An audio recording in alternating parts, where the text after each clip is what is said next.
earliest and fondest memories of Hana Beaman. Hana's one of my best friends, like hands down.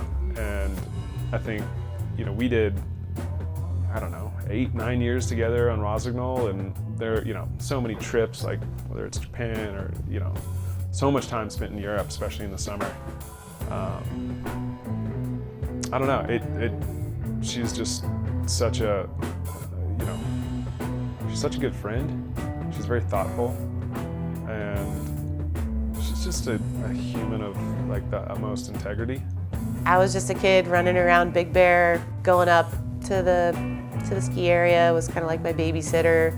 I'm an only kid, but I feel like I was raised with a bunch of siblings. My parents are big kids.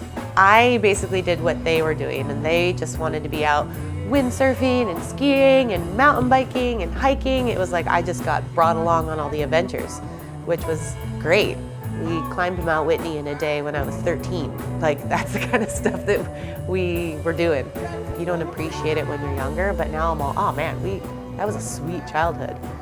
My mom's the one that has always been like, the best snowboarder's the one having the most fun, I've really taken that to heart. So even if I'm not, winning contests, I'm like, I'm still having fun. That's what's important. I was getting pretty bored skiing, and in 1988 is when the mountain first opened up to snowboarding, and I got my first snowboarding lesson from Bert Lamar. He had a banana board, the yellow look snowboard. So this was at Goldmine Ski Resort. It's now Bear Mountain up in Big Bear. Later that season, the Sims team came up with a teeny little micro shred board that they had put plate bindings on for Hana. And so we strapped her on that thing with her ski boots. I'll never forget the day. I'm a facialist, I do skincare. She was at the spa, and I was giving her a facial, and she says, Mom, I think I want to be a pro snowboarder. I want to quit the race team, and I want to transfer 100% of my energy to snowboarding. And it was like, right on. Okay, so what you're going to do is you're going to leave school just like you did to go train with the race team, and you're going to go to the mountain, and I want you to ride with the best guys. And she's, at that time she was 16. She was thinking, well, it'd be really fun to get a board sponsor, right? Just to get a free board was a big deal for these kids. And I said, yeah, and that's just going to be one of your perks. You'll get equipment, but you're going to get paid for it. You're going to be in magazines, you'll have ads, and someday you'll have your own private label snowboard. And she just looked at me and said, yeah, right, Mom. If you're going to go for it, set your focus, set your sights on being successful at it.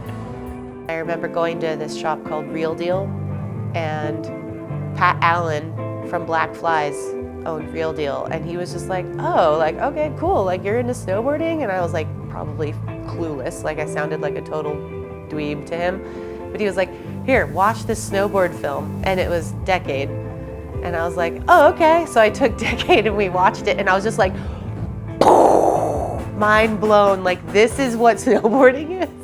Like I could see it at Summit, but it was just like, oh my God, like there's this whole other world, and it looks so fun and so awesome. And I remember that really being the catalyst for me being like, I want to do that. Like I want to be in the films. I want to like party. I want to like, it was just like the whole vibe that came across, and like snowboard films just made me be like, whoa, this is where I need to be, and that made sense. And it was just, I think I was 15 or 16 at the time, and then it was just like obsessed from there on.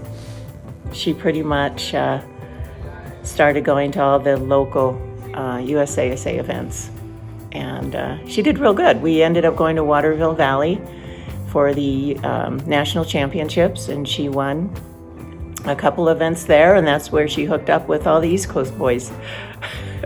Danny Kass and Lane Knack and those guys. Hana's mom was definitely a rad support and always excited to be around. She wasn't like your stereotypical soccer mom. She was excited that, you know, Hana was pushing her limits and chasing her dreams.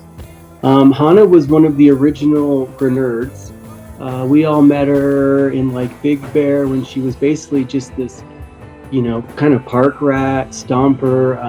Hana Beaman's an absolute sender. One time I definitely thought to myself, wow, that girl can take some slams. And I've definitely watched her video parts and thought, okay, she's slamming harder than I am and she's not crying. So how Hana like not only like rode out the Grenadiers, but she was the queen. Like she was hands down like royalty in the grenade squad, and being able to like, you know, delicately like roll with that crew, that like that young, you know, mix of savage bandits. You know, she had some thick skin and she could freaking give it. She wouldn't take shit. She'd take a little shit, but then she would, you know, she put a bunch of those skinny little dudes in freaking headlocks. She earned her respect.